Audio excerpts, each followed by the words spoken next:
L'École supérieure d'administration, d'économie, de journalisme et des métiers de l'audiovisuel ESAE offre de nouveaux challenges pour l'année universitaire 2023-2024. Étudiantes et étudiants, parents d'élèves nouveaux bacheliers, ESAE, c'est la garantie d'une formation de qualité à des conditions très avantageuses. À Gbedjromede, à Papa, à Boumekalavi et Parakou, inscrivez-vous en administration générale, administration du travail et de la sécurité sociale, trésor et finances publiques, impôts, diplomatie et relations internationales, journalisme et métiers de l'audiovisuel, gestion des marchés publics, planification et développement local, sciences économiques, sciences juridiques et toutes les filières des sciences de gestion. ESAE vous offre des bourses, demi-bourses et de réductions pour les premières inscriptions dans toutes ces filières. Waouh! En licence 1, 2 et 3 et en master, bénéficiez jusqu'à 50% de réduction sur tous nos sites. N'est-ce pas génial? Infoline. ESAE Gbedjromede, 3e rue à droite en quittant le carrefour Le Jador pour la BIBE Jéricho ou au plus 229 90 93 65 21 98 98 14 00 à Kpakpa au plus 229 52 88 33 33 à Boumekalavi au plus 229 52 88 44 44 Parakou au plus 229 52 46 12 12. ESAE, l'excellence à un an. L'invité de ce matin avec le pasteur Athanase Kadja, il est pasteur et coach, consultant formateur en intelligence financière et entrepreneuriale, autant pour moi. Il est patron de plusieurs entreprises, président d'organisations non gouvernementales, conférencier international, promoteur agricole, aumônier international, juge de paix des Nations Unies. Il est consultant d'immigration canadienne. Avec lui ce matin, on parle du problème de l'emploi. Je le reçois pour vous avec Nansirine Fatoumbi. Mais avant, chers amis internautes, il aura à dire un mot sur la thématique du jour, notamment la polygamie de nos jours. Bonjour à vous, docteur Athanase Kadja. Oui, bonjour, chers journalistes. Merci à Nansirine Fatoumbi de rester avec moi. Je vous en prie. Alors, bonjour, pasteur. Bonjour, ma soeur. Comme l'a annoncé Abdelkader, quelle est votre opinion de la polygamie de notre jour? Ok.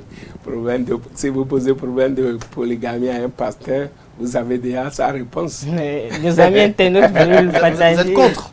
Oui, c'est pas... Oui, mais pourquoi? Je ne vais pas conseiller. Non, à cause des conséquences, hein. Nous vivons ça tous les jours. Hein. Nous voyons ce qui se passe dans les foyers polygames. Vous allez vous-même, en voyant déjà les conséquences. En tout cas, est-ce qu'il y a même quelque chose de bon dans ça? Donc, quand vous voyez les conséquences, vous n'allez pas encourager quelqu'un à mettre la tête dans la polygamie. Tu n'as pas du tout encouragé? Ça n'a pas encouragé. Quelques exemples de conséquences? Mais des enfants même qui ne s'entendent pas. Il y a de malcompréhension au niveau des enfants. Il y a de combattre les coépouses. Ça amène même certains à aller prendre la sorcellerie. Ainsi de suite pour amener dans ton foyer. Oui, c'est de ça, ça dit c'est un combat. C'est un combat, les deux se combattent. Si tu ne sais pas faire toi-même l'homme là, tu vas perdre ta vie dans cette affaire-là parce que tout le monde veut conquérir le mari et maintenant, elle peut passer par tous les moyens. Mais y compris même aller voir les boucons, on va ici pour devait des choses. Alors que quand tu as ta seule femme et vous comprenez bien, là c'est de ça il s'agit. Et surtout que quand tu n'as pas une seule femme, les autres femmes ne sont pas entièrement attachées à toi parce que c'est ça que bon, elle a une autre femme, ainsi, il a une autre femme, ainsi de suite. Et elle hésite pour certaines choses, elle a des idées, des tons. Vaut mieux que vraiment vous construisez votre vie à deux. Moi, je crois que c'est le plus important. Alors, ce jour, on parle du problème de l'emploi. Alors, oui, la thématique du jour, c'est le problème de l'emploi. Alors, dites-nous, quel est le défi majeur de l'emploi aujourd'hui, surtout au Bénin? Surtout au Bénin, le défi majeur, c'est que nous avons des milliers de diplômés sans emploi. Pourquoi? Des milliers de diplômés sans emploi. Bon, si on doit expliquer la raison, c'est plusieurs raisons en réalité. Allez-y. Exposez-nous ces raisons. Plusieurs raisons. D'abord, il y a une adéquation entre la formation qu'on donne à nos jeunes et la réalité sur le terrain. J'ai mon premier fils qui a fait la comptabilité. Après le bac, il a eu le bac G2, il a fait la licence en comptabilité. Maintenant, quand il est rentré dans une entreprise pour faire le stage, c'est totalement, ce qu'il a vu là, c'est totalement contraire à ce qu'on lui a enseigné durant 3 ans à l'université. Puis qu'aujourd'hui, quand nous parlons de la comptabilité, le logiciel est déjà là, où on met les données dedans. D'abord, ceux qui font la comptabilité, là, avec le temps, ça va disparaître. Hein. Donc, il faut que les gens qui sont avec ce qui se passe aujourd'hui, avec l'intelligence artificielle, ceux qui font comptabilité, ceux qui sont des interprètes, tout ça, ils n'ont qu'à commencer par chercher au travail. Parce qu'aujourd'hui, ça va disparaître. C'est de ça qu'il s'agit. Donc, mais les jeunes même doivent comprendre que les choses changent et ils doivent s'adapter par rapport à ça. Maintenant, autre raison, bon, on accuse le programme et tout ça là, mais les jeunes eux-mêmes, fondamentalement... ils ont des problèmes ou des problématiques. Oui, ça dit, ils sont pas créatifs. Je vais vous donner un exemple d'un jeune qui a fini ses études dans la gestion et il veut travailler dans une entreprise. Qu'est-ce qu'il a fait? Il a pris 1 semaine pour aller dans l'entreprise tous les jours, pour rester là-bas, pour observer comment les mouvements se battent, tout ça là. Et 1 semaine après, il a demandé à rencontrer le DG. Le DG l'a reçu et dit au DG, il y a 1 semaine, je venais ici dans ton entreprise analyser tout ce qui se passe. J'ai vu que si ça continue comme ça, tu risques de fermer, de faire faillite. Mais si tu peux me prendre, il a donné certains points. Mais le DG n'a même pas demandé son diplôme avant de l'embaucher. Il dit, si tu me prends, le chiffre d'affaires d'aujourd'hui là sera augmenté d'ici 1 an, 2 ans de 25%.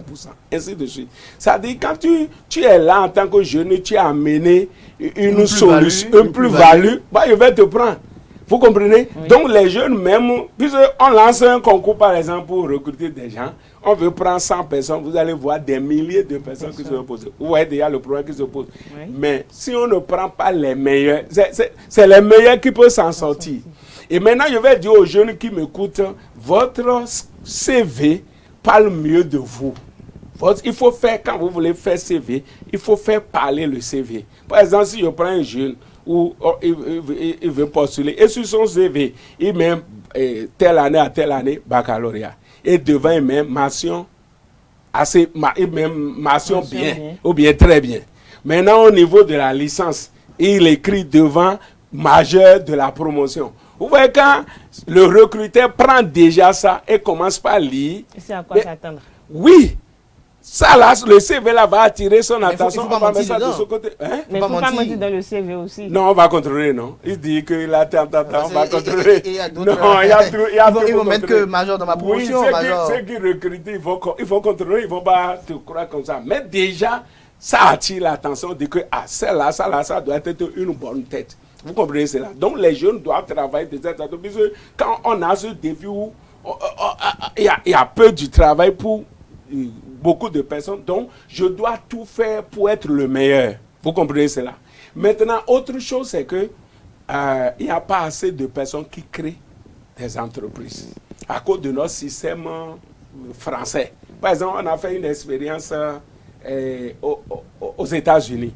100 jeunes, on a pris 100 jeunes et on leur a posé la question, quand tu finis tes études, tu vas faire quoi?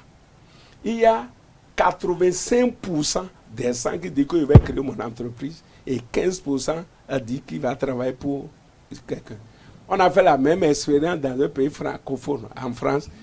85% veulent être employés et 15% seulement veulent être entrepreneurs. Quand ça se passe comme ça, vous voyez très clairement que le problème va se poser. C'est pour ça que quand vous prenez dans les pays anglophones, le taux de chômage est bas, plus que les pays francophones. Quand vous prenez aux États-Unis, si c'est le pays, puisque au fait, quand un pays est riche, c'est que les individus dans le pays sont riches.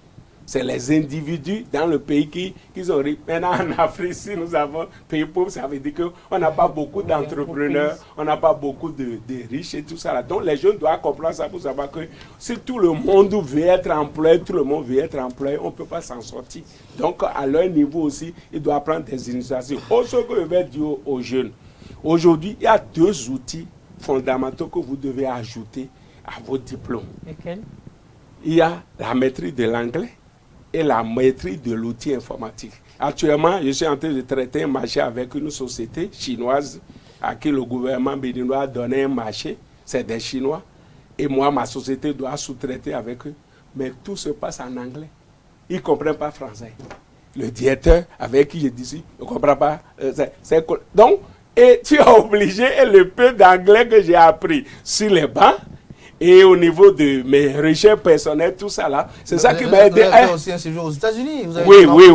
Oui, c'est tout ça là qui m'aide aujourd'hui et tout ça là. Donc les jeunes, on dit c'est génération tête baissée maintenant. Si tête baissée là même aussi, s'ils prenaient anglais dedans, ce serait mieux. Donc aujourd'hui, il ne faut pas se limiter uniquement à ces diplômes pour dire oui, j'ai eu licence, j'ai eu master. C'est pas ça qui est le problème. L'outil informatique, la maîtrise de l'anglais, c'est fondamental aujourd'hui. Si les jeunes veulent vraiment s'en sortir, il y a toutes ces raisons-là, leur formation, eux-mêmes, leur désir d'être meilleurs, d'être excellents, eux-mêmes, leur désir de faire des recherches pour compléter leur diplôme, enrichir leur CV. C'est de ça qu'il s'agit. Il faut aujourd'hui, vraiment, les jeunes doivent profiter pour faire beaucoup d'autres formations. Mais tout à l'heure, vous avez parlé d'un problème quand même fondamental. Vous parlez de l'inadéquation de la formation. Alors, est-ce que tout ne part pas déjà de là? Oui, tout part de... Maintenant, quand tu as un problème, on sait que le problème est là. Fais tout pour contourner le problème. C'est de ça qu'il s'agit. Il faut agir comme l'eau. L'eau, là, rien n'arrête l'eau.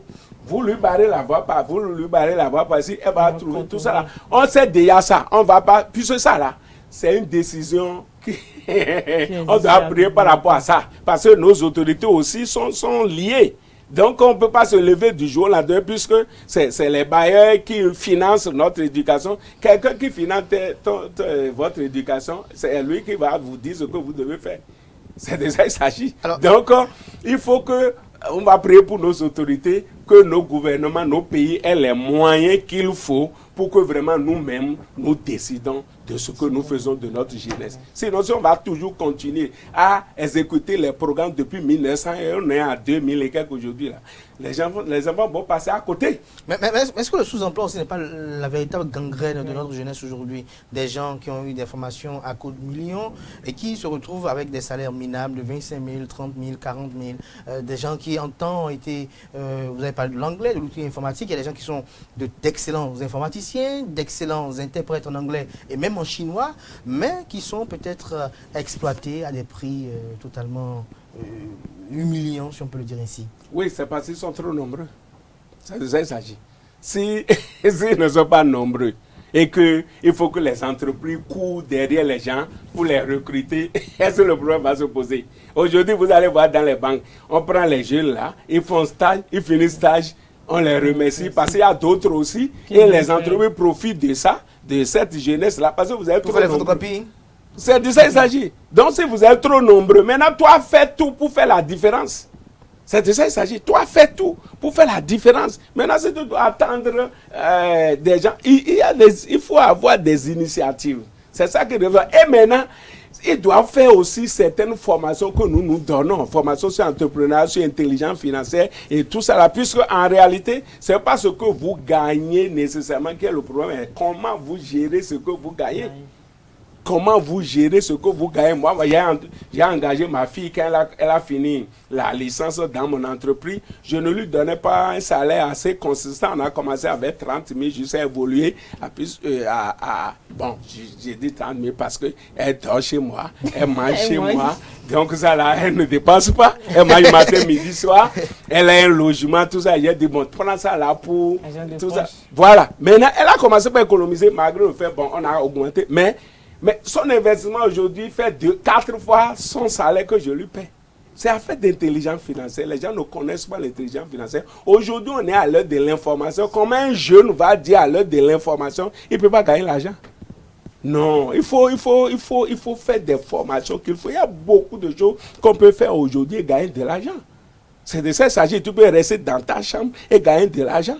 Par exemple, les jeunes tu as fait licence et tu as fait le master, tu ne peux pas travailler. Pourquoi ne pas aller dans un cabinet et devenir un consultant dans un domaine donné? Faire une formation, ça ne coûte pas très cher avec 150 000. Tu vas faire une formation de consultant dans un domaine donné et tu vas commencer par prester. Et vous devenez expert. Oui, il y a beaucoup de choses à faire, mais si on reste là, on attend le gouvernement, on attend tout ça là, on va finir par attendre. Le gouvernement va faire son effort, tout ça là. Même aux États-Unis, l'État ne pourra pas du travail à tout le monde. Chacun se bat. L'État crée les conditions. En réalité, la vocation de l'État, ce n'est pas vous trouver de l'emploi, créer les conditions, donner de bonnes formations aux citoyens et créer les conditions pour que chacun, quel que soit le point où il se trouve, il puisse entreprendre quelque chose. Vous voyez? Donc, si l'État viabilise, l'État fait son travail et qu'il y a l'électricité partout, il y a Internet partout, vous allez voir que tout va se passer. Le développement je vais vous donner un exemple. Quand vous allez dans une ville, vous comprenez? Vous allez dans une ville, ou bien dans un arrondissement, tout ça, là, vous prenez les producteurs. La majorité, c'est ça. Et ils produisent. Si le producteur produit, et qu'il a, puisqu'il y a certains endroits, je sais aujourd'hui, les gens produisent, mais évacuer la production cause du problème, ça a fait que certains se limitent seulement à ce qu'ils vont produire pour manger. Parce qu'il y a des endroits aujourd'hui où on n'a pas assez. On n'a pas assez. Nous, il y avait un pasteur à Parakou, là-bas, on lui a donné un domaine des États vers la frontière du Nigeria, là-bas, des États pour dire de produire. Mais le problème est quoi? Il n'y a pas assez. Vous ne pouvez pas prendre voiture jusqu'à aller dans la zone. Et quand vous allez produire, comment vous allez ramasser la récolte? Maintenant, si l'État travaille, et l'État est en train de le faire, si l'État travaille, et il y a la voie, l'électricité partout, vous allez voir, le producteur va produire plus. Vous comprenez? Quand il produit plus, il a l'argent. Il va avoir un bon logement. Donc, il y a ça. Des maçons vont s'installer dans la zone. Vous comprenez? Il va y avoir une moto. Des commerçants vont vendre la moto dans la zone. Il va y avoir une télévision. Les dépanneurs dans la zone vont trouver... Donc, ça va faire que la ville sera désengorgée. Les gens vont partir dans ces zones-là où il y a tout, où on peut s'installer. Il va commencer par... Donc, vous comprenez cela? Donc, l'État, le travail de l'État, c'est créer les conditions pour que dans n'importe quel coin, un jeune veut s'installer quelque part, puisque là où il y a l'homme, il y a la consommation. Et c'est la consommation qui développe un pays. Donc si les conditions se créent, dans chaque zone où il y a de consommation, les gens ont besoin de ceci, on va s'installer et les gens vont quitter Cotonou, aller créer des choses dans un maçon. Tout le monde ne va pas rester à Cotonou.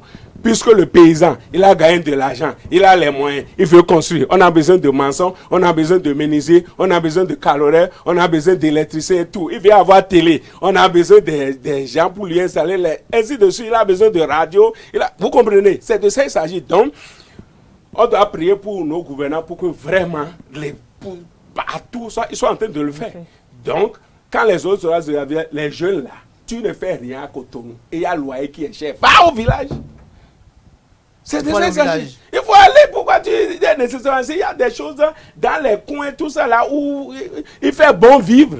Et tu es là, et tout tourne en rond, et tout ça là, le loyer est cher, et tout ça là est cher, alors que tu peux sillonner d'autres endroits pour voir qu'est-ce que je peux faire ici. Il n'y a pas telle chose ici, et je m'installe. C'est de ça qu'il s'agit. C'est de ça qu'il s'agit. Alors, vous parlez de plusieurs défis qui s'imposent là. Vous avez exposé un peu certaines raisons de ces défis-là, mais comment relever le défi lié à l'emploi aujourd'hui? D'abord, le jeune même doit prendre conscience de la situation. Que, on est sur un terrain concurrentiel, je dois faire tout. Est-ce que c'est parce que les jeunes aussi n'arrivent pas à se chercher qu'il y a tout ce problème? Oui, il y a ça aussi. C'est de ça qu'il s'agit. Les jeunes, c'est parce qu'après les études universitaires, c'est fini. Écoute ces jeunes qui sont en train de demander quel livre de développement personnel, quel livre sur l'entreprise sont en train de lire maintenant. Non, il n'y a pas. Alors qu'aujourd'hui, avec Internet, avec Youko, on peut faire beaucoup d'autres mais est-ce qu'il peut arriver qu'on peut suivre les formations, mais qu'on a du mal à appliquer? Non. Oui, non. Tout ça là, c'est affaire de comment tu as été formé. C'est de ça qu'il s'agit. C'est-à-dire, les gens vont toujours continuer de manger. Ou bien, les gens vont continuer de manger. Maintenant, comment je fais? Puisque c'est en rendant service aux gens que nous gagnons en retour notre vie. Maintenant, si tu ne fais rien, au fait, durant une formation la fois passée, je disais aux gens que l'argent même nous a créé des problèmes. Comment? Ok. Quand il n'y avait pas encore l'argent, suivez-moi très bien, quand il n'y avait pas encore l'argent et les gens faisaient servir de troc, ça dit chacun est obligé d'amener quelque chose au marché. Je suis obligé de produire du maïs. Je produis le maïs, je vais au marché. Celle qui a amené poisson, huile, tout ça là, je donne et je prends. Si tu n'as rien amené au marché, tu auras quelque chose? Rien. Voilà. Maintenant, toi qui te plains que tu n'as pas du travail, tu amènes quoi sur le marché?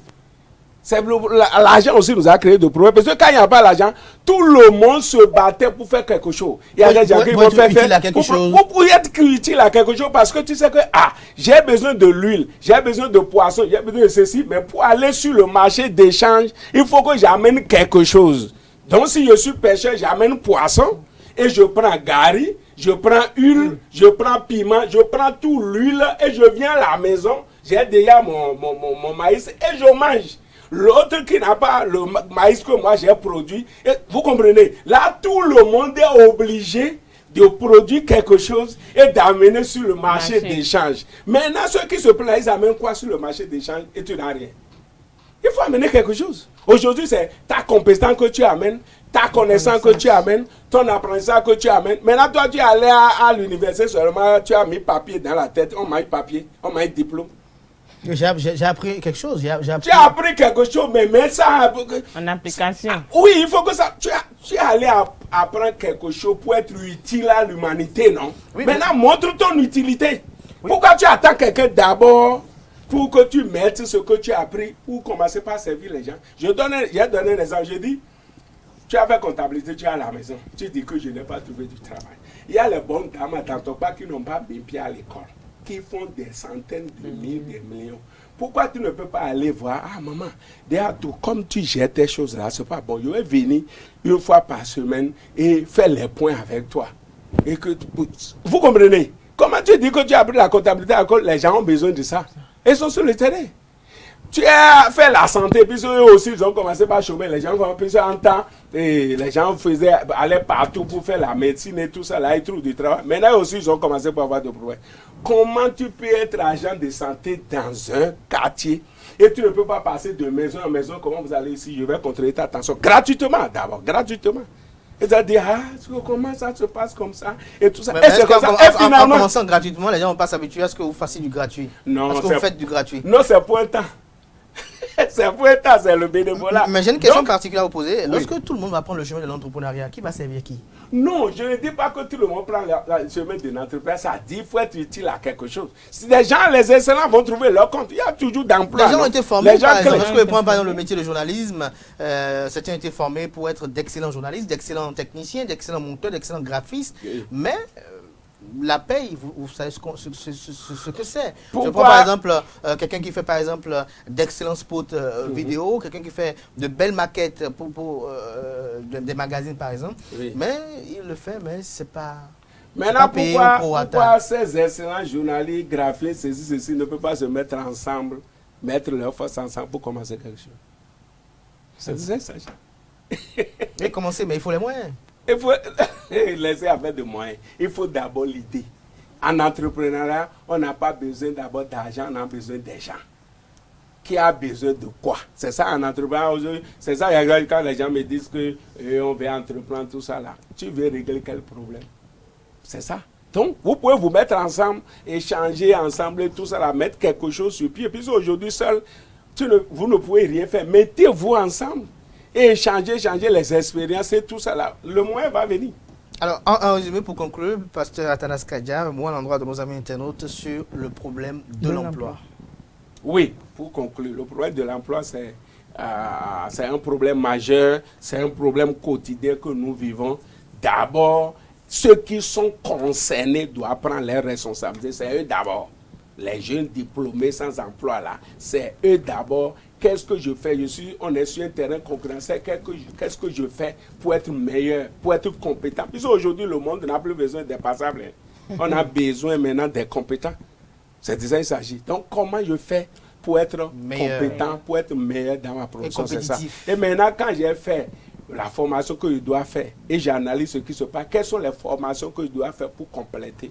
ce que j'ai déjà pour augmenter, pour avoir plus de valeur, pour avoir plus de chance. C'est de ça qu'il s'agit. Et aussi, pourquoi ne pas aller en entrepreneuriat, c'est possible. C'est possible aussi. Merci à vous, docteur Athanase Kadja. Je rappelle à nos amis internautes que vous êtes pasteur et coach, que vous êtes consultant formateur en intelligence financière et entrepreneuriale. Vous êtes patron de plusieurs entreprises, également président d'organisations non gouvernementales, conférencier international, promoteur agricole, aumônier international, juge de paix des Nations Unies, consultant en immigration canadienne. Merci d'être venu ce matin sur ESAE TV, notamment sur Free Matin.